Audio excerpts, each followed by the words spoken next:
Hey guys, what's up?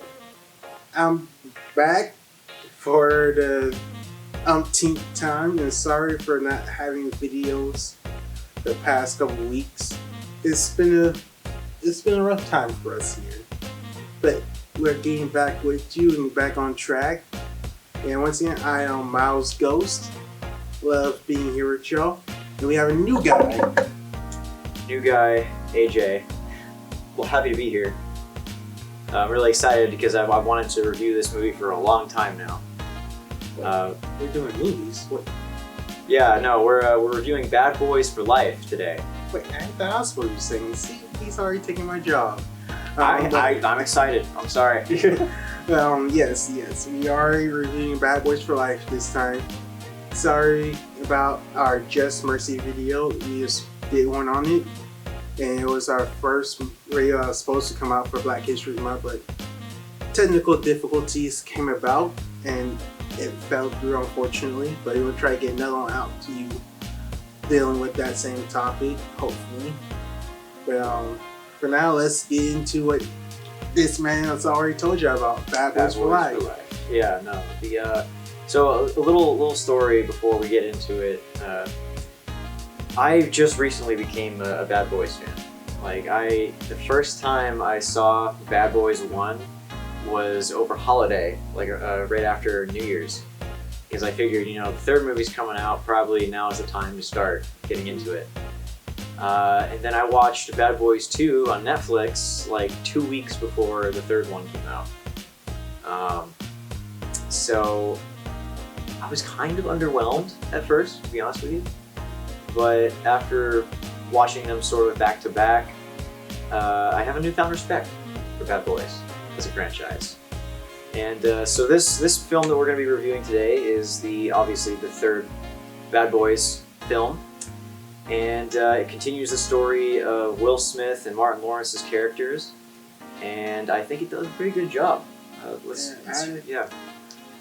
I've been Bad Boys fan since they first came out well, not since they first came out, because I'm not that old.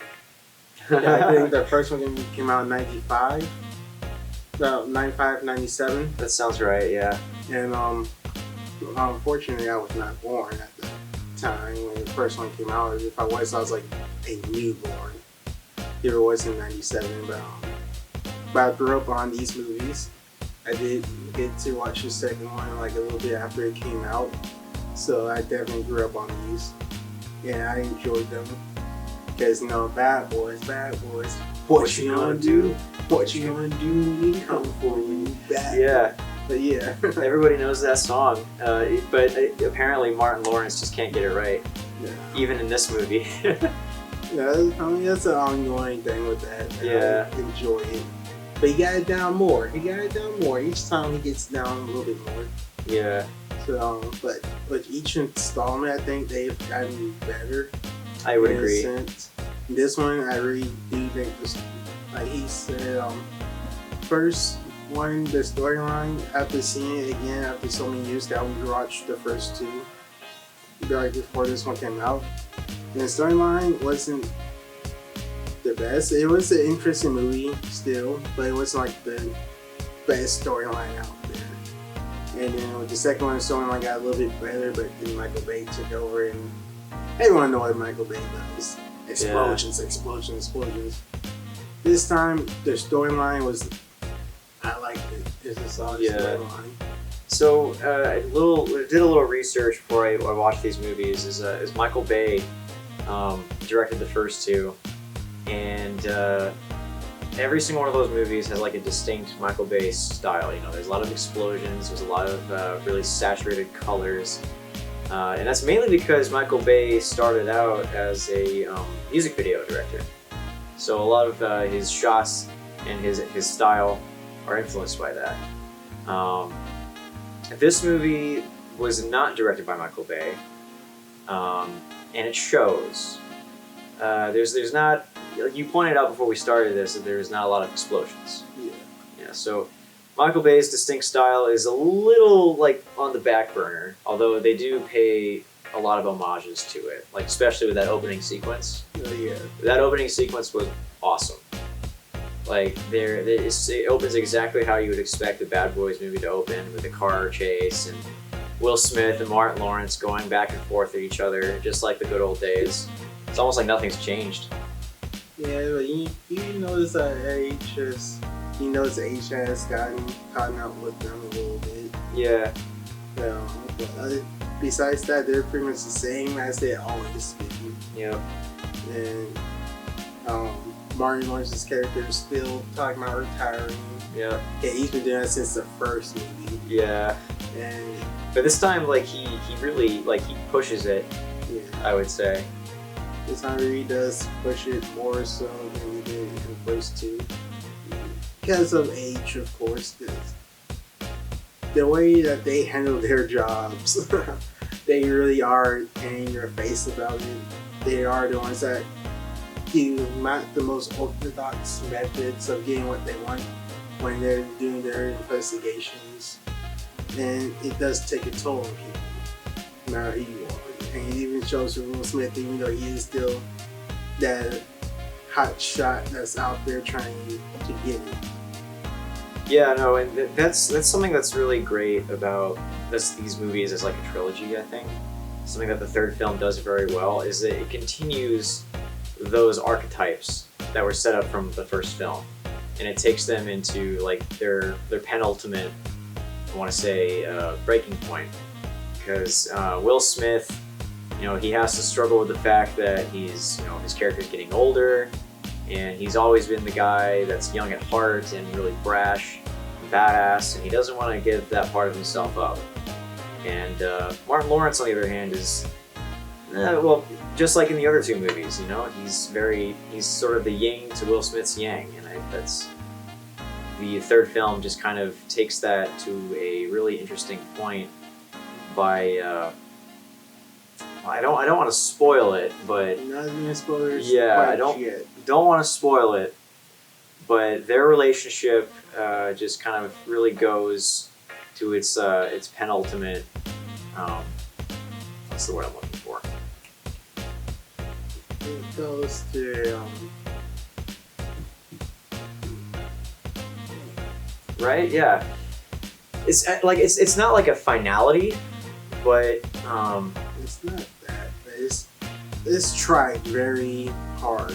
It's something happens that we will reveal in the spoilers, but right now just know that the relationship does put through it does get put in a bind. It's really stretched to its limits. yeah, and it feels like this movie was made with the fans in mind. Like, everything that you would expect out of those two characters comes out, and it feels like a really natural progression for them. But as much as I do like the story and the characters, because there's plenty of other characters in here that do make this a good story, that once again they weren't shown in the trailer, so I'm not even a spoiler right now. But and no, well, no, that's a spoiler. Yeah. But going to like the cinematography of it, and I can really say I did enjoy the cinematography of it. Like, I did too. Yeah. it's not in your face like the other ones with like that brightness of it, saturation of it. You really did get a lot of those lower tones to the cinematography and the lighting to just like show the seriousness of certain situations, or even just it's had really good shots. So, it's really, at least to me, it really showed off the two characters very well this time around. With not only the action-packedness of everything, even with the emotional stuff. Yeah, no, the camera really does move in and captures the emotion on both of the main characters very well, especially during the more like confrontational scenes. Like Martin Lawrence and Will Smith are both very good actors, and they both sell their performances very well. But it's really important to have a camera that can sort of capture those performances in the right way. And this movie is chock full of moments like that where the camera work just really shows the emotion on their faces, and but also, there's a lot of really nice wides of the city. There's a lot of nice wides of the action, as you would expect. It's a beautiful city. Oh yeah, they Miami. really do capture it. Yeah, and there's a lot of camera work that, like we said before, pays homage to what's been done before when Michael Bay was helming the movies. But at the same time, I feel like this is, I think his name is Bilal, his first name, the director. I'm not familiar with any of his other work, but he did a really good job, just like taking the reins from Michael Bay. He did a really good job. Yeah, I would say that this definitely shows the difference in directing. Michael Bay is, of course, a big name in the industry, and this guy's a lower name, but he does try to pay homage to Michael Bay as much as possible, since he does realize that Michael Bay was the original director for the franchise. But at the same time, you can definitely see his touch on this movie. You can definitely tell the differences between this one and the other ones that came previously to it. In the acting of it, the way he directed them, in the acting, just the way he had worked with the cinematographers on it. Even in like in the first two, I believe when it came down to like chasing together, there was some close-ups, but a bit at a time it was like wide shots of chasing, so the big action scenes, so you could see everything going on. And Michael Bay does a great job at that, trying to show you everything, so that way you don't miss a single detail of what's going on. As versus this one, it's more close-ups and tight shots, where you can see like those subtle differences of what's going on and stuff. But it also does use those classic wide shots to show like the whole picture. Yeah, and there's a lot of like really great like drone shots. Like this is something that I really want to get into in the future. Is like using drones in cinematography, because they get those really great overheads, those nice long shots, and you can tell that there's a lot of uses of drone footage in this film, especially when it comes to like capturing the cityscape of Miami. Which I don't know about you, but like sitting in the theater, looking at that, I kind of want to take a trip to Miami, which is weird. I don't like Florida, but that's just me. I can say that I've been to Daytona Beach, Jacksonville, and Orlando. All of them are nice cities, especially Orlando, because Universal. Yeah. Really, yeah. But I would say out of all of them, even with Orlando, who has both Disney and Universal, there has amazing sights to see. I believe Miami is the most beautiful, because it is the one closest to the coast and to Cuba and its Latin roots, and it really shows in Miami, and the culture in Miami is just a wonderful city. It's similar to San Antonio, Texas. Yeah. I took a trip there a little while ago, and just going there, I was immersed in that Latin lifestyle, and it was an amazing experience to just go there and be a part of. Yeah, I feel like Miami, from the shots of Miami and what I've heard from Miami, what I've seen in this movie, it's very similar, and I really wish I could go there. Yeah, and like building off of that, something that the Bad Boys films have always been great about is like having a very diverse cast. Mm-hmm. And they've always been like the whole franchise is like their identity is set in Miami. Like those people, that universe that they've built can really only exist in Miami because of how diverse it is. Yeah. And of course, that's something that they also continue with this film. And that we keep coming back to that point. Like the third film just feels like a natural progression of what came before, and that's something that, I really appreciate, because we are really lacking in good sequels. Yeah. Yeah. Unfortunately, that is true. There's a couple that's popped up there besides this franchise, but not too many of them hold up pretty well as well as this franchise has. Honestly saying, and I really hope that they don't do it this one, but they've done a couple others. Yeah. That had that one good or two good sequels to them, and they're like, yeah, they're gonna keep going, and this pushes it too far. Yeah. That's what happened with Transformers. Yeah. Another Michael Bay film. But I can say, contrary to that one, another one that's come out recently that we actually did put a video out for was on Jumanji: The Next Level. I didn't see that one. Was it good? Yes, it's the third one of the franchise. I'm glad that it's still. Okay, so that's kind of a relief. That's not one that holds up any more than just one way. Yeah, I was a big fan of the first one with Robin Williams, and that's kind of why I was so standoffish about these following two. But that's neither here nor there. So we talked about the director, we talked about the cinematography. You want to talk about the editing?